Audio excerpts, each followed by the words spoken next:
Welcome and thank you for joining us for this AuthosLENS event, Security in Office 365.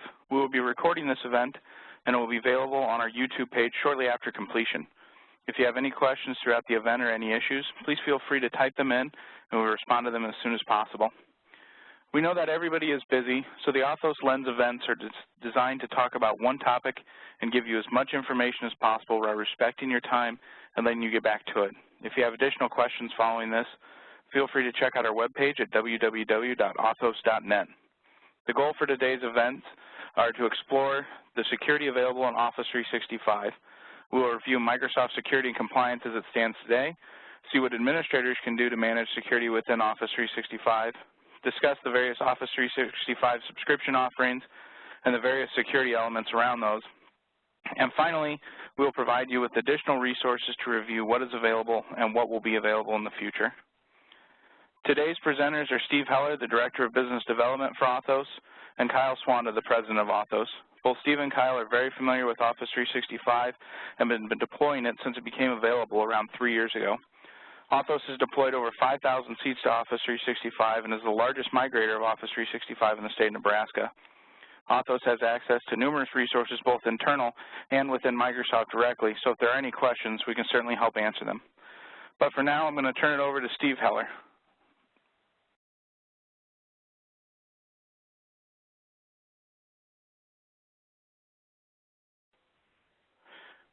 Thanks, Kyle. Appreciate everybody attending today, and let's get to it.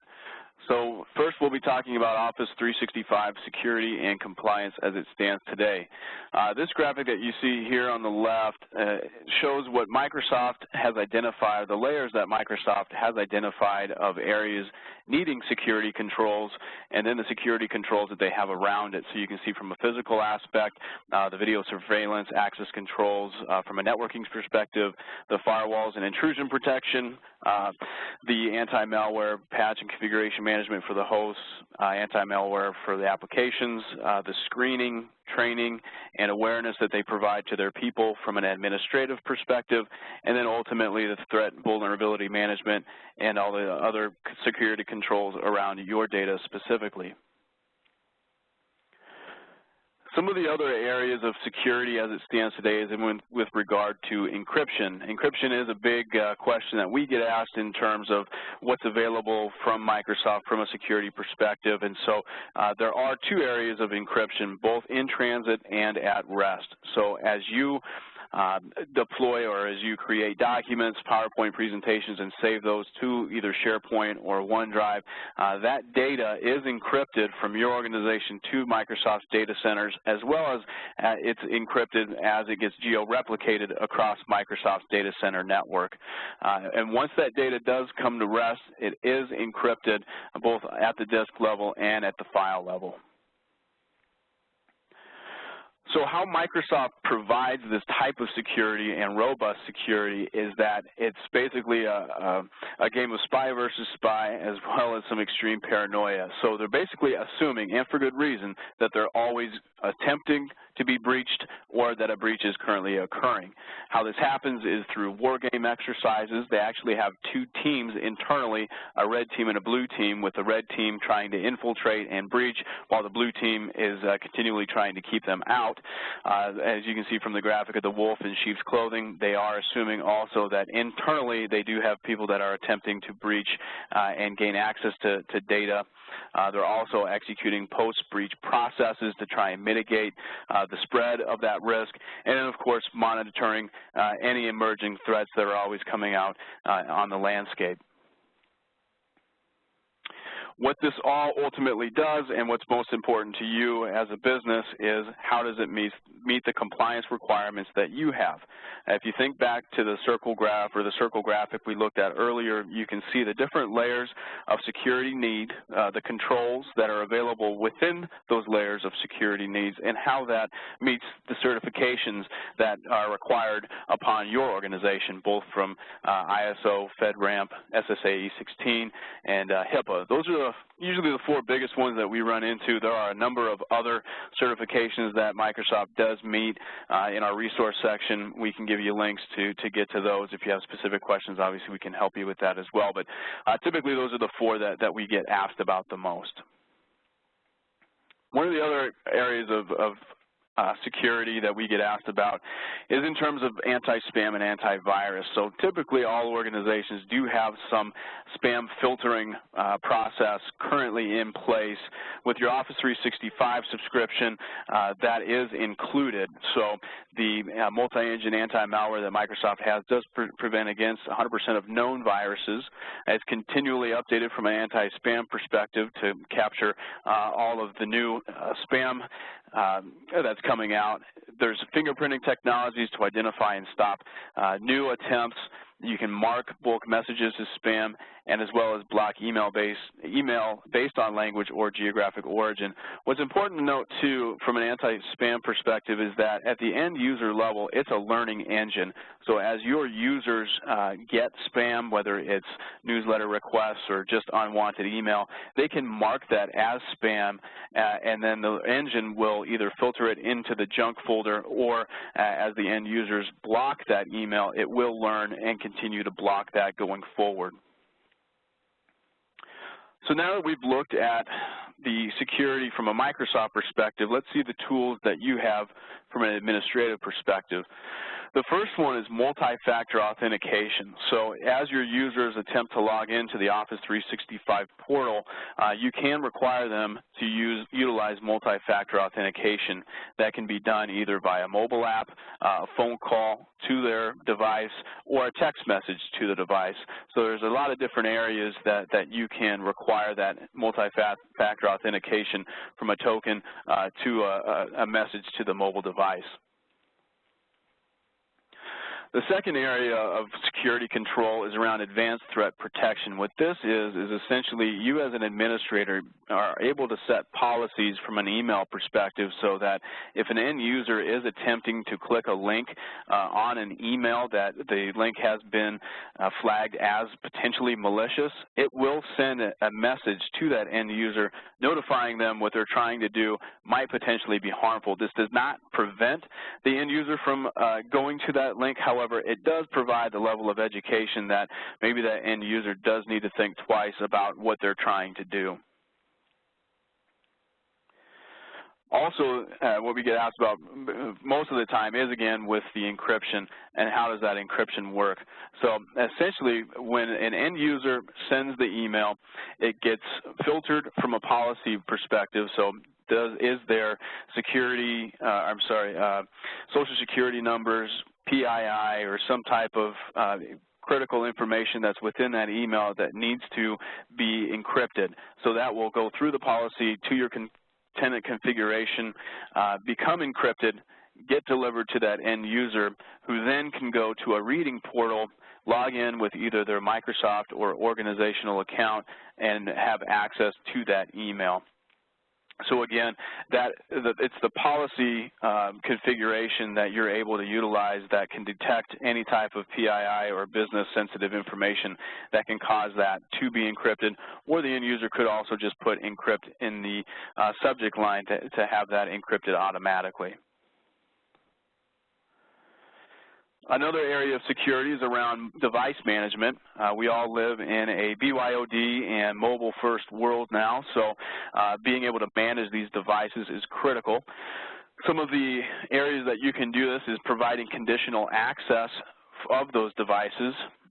You're actually able to manage all types of devices currently, the Android, iPhone, as well as the Windows mobile phones within mobile device management. And a new feature is selective wipe.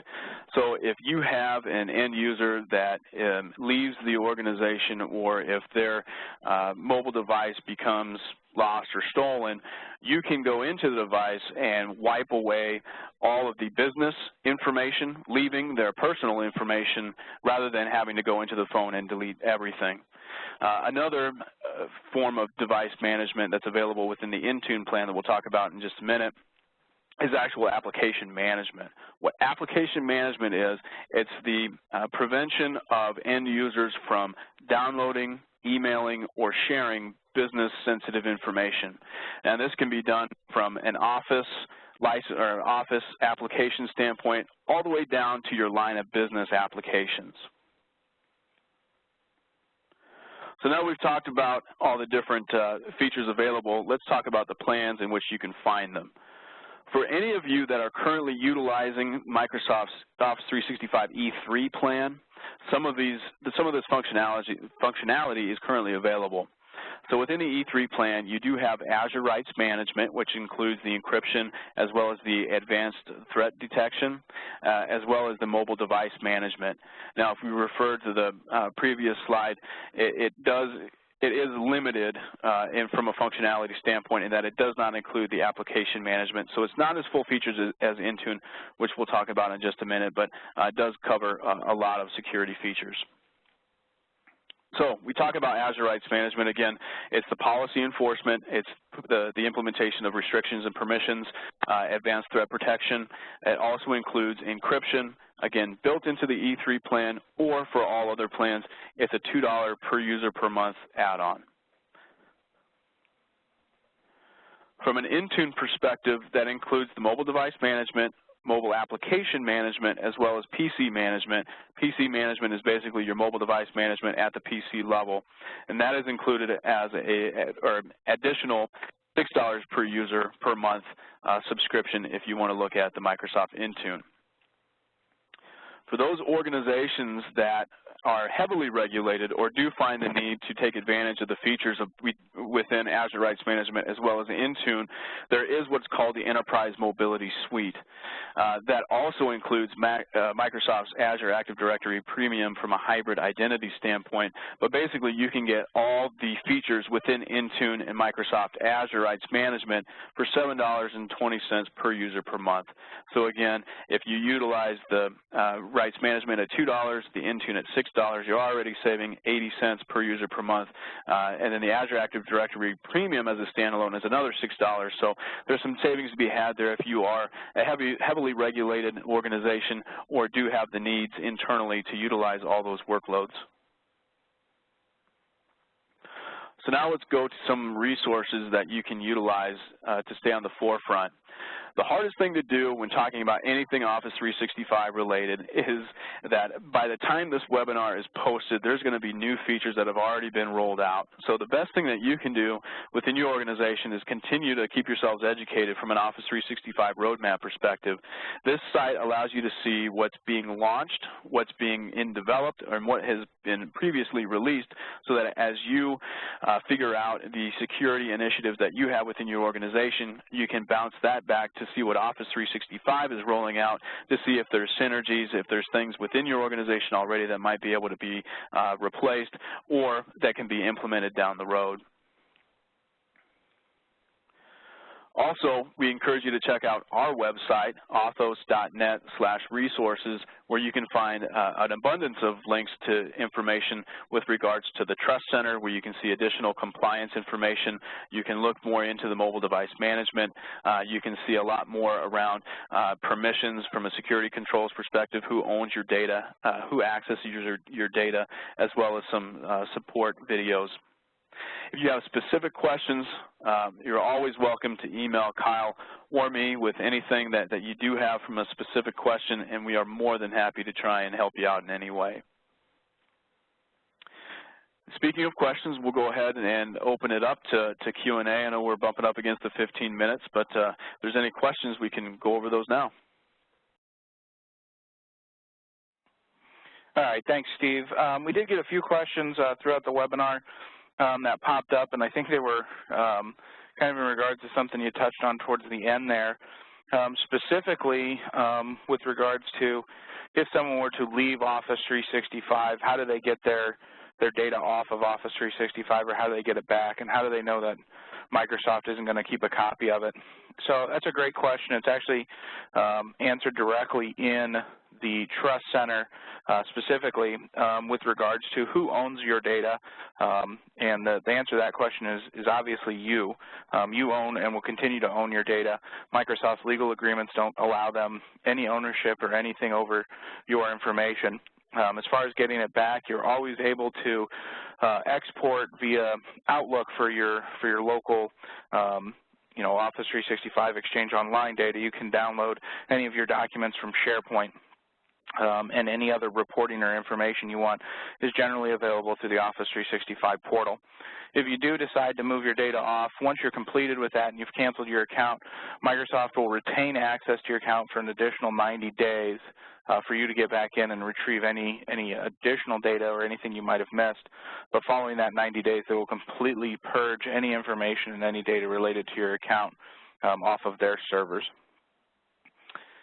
The next question we've got here is, how can I know who has access to what data within Office 365? And I guess that kind of depends on specifically what you're looking for. If you're trying to make a determination as far as if you've got administrators within your organizations that are accessing your client or your employee data, there are non-owner access reports and access logs that you can set up within Exchange Online or SharePoint Online, which will indicate who has access to any of that information or who has accessed any of that information, allowing you audit logs to refer back to in case you have any type of a concern or issue.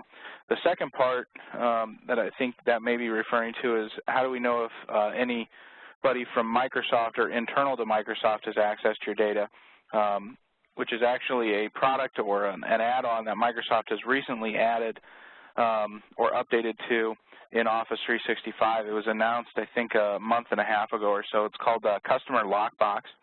And the idea behind Customer Lockbox is, if you set that up and configure it, if Microsoft requires access to any of your data to troubleshoot any type of a service issue or any type of a request, or for any particular reason, you'll actually get a notification that they're requesting access to your data, and it'll give you the opportunity to review it, review the access request, and either approve or decline that access request based on the information or whatever you're trying to resolve. So hopefully that answered those questions. It looks like those are all the questions we have for today. Thank you very much for attending. Like I said at the beginning of this event, this will be available on YouTube here following this event. We do have some upcoming events. We are doing live events every month. This upcoming live event for this month is at the Microsoft office, June 17th, and we're going to explore productivity in Office 365.